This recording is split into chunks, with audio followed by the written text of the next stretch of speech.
open hands. There was a farmer na kung saan sa isang barangay, lagi siyang pinag-usap-usapan ng mga kabarangay niya. Sabi na, bakit ang farmer niya? Sabi nila, dapat na ang laki-laki ng binibigay niya sa church, sa kanyang tithes ng offering niya, lahat ng produkto ng kanyang bukid ay nagbibigay sa church. Then mapansin natin, maunlad pa rin siya. Then pinagsisismisan niya ng kanyang kapwa farmers. Pero walang maglakas loob na magtanong why, anong sikrito niya, kung bakit patuloy siya umuunlad. Dapat na malalaki pa rin na binibigay niya sa church. That's a generous heart. Then isang kaibigan niya, sabi ng kaibigan, amigo, ano ba ang sikrito mo? At maunlad ka pa rin, samantalang nagtataka ka, hindi ka, parang hindi nababawasan ang iyong kayamanan, ang iyong ani, ang iyong income. Sabi niya, oh amigo, sabi ng farmer na ito, simple lang ang sagot sa katanungan mo yan, sabi ng kaibigan niya. Alam mo amigo, sabi niya, pala na ako ng pala. Alam mo yung pala? Shubol? Shubol?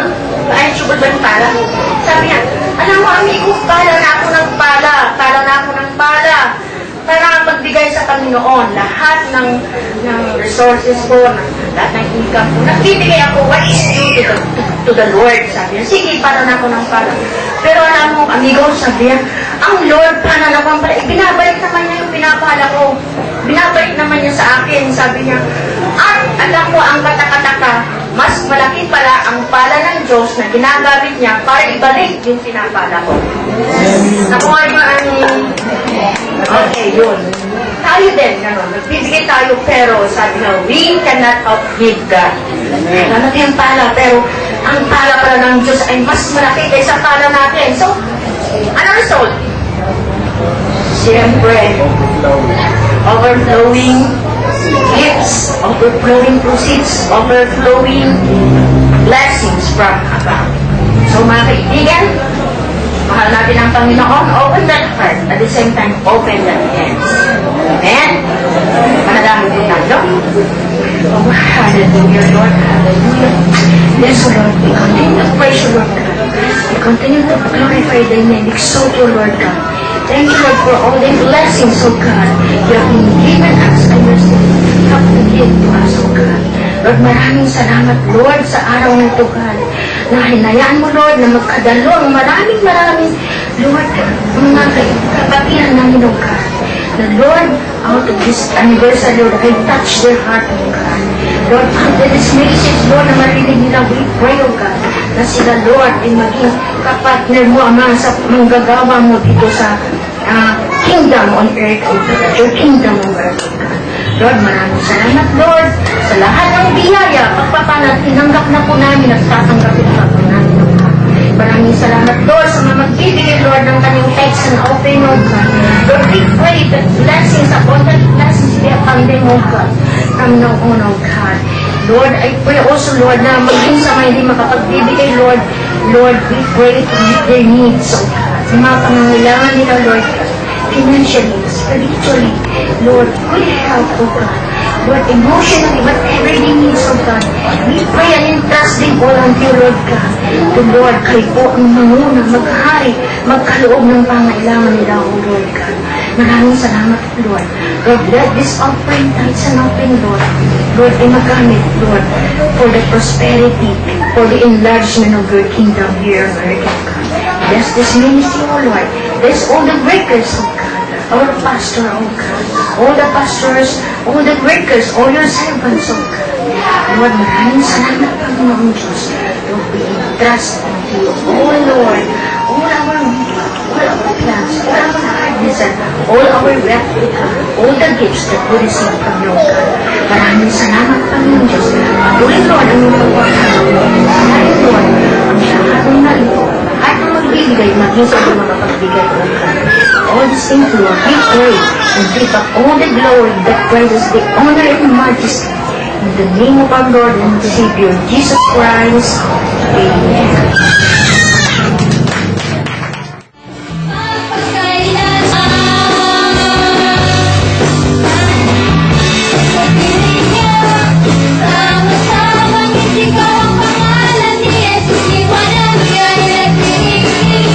Sa buhay ko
Praise the Lord. Hallelujah. Sige po, muli po natin palakpakan ang Panginoon sa atin ito.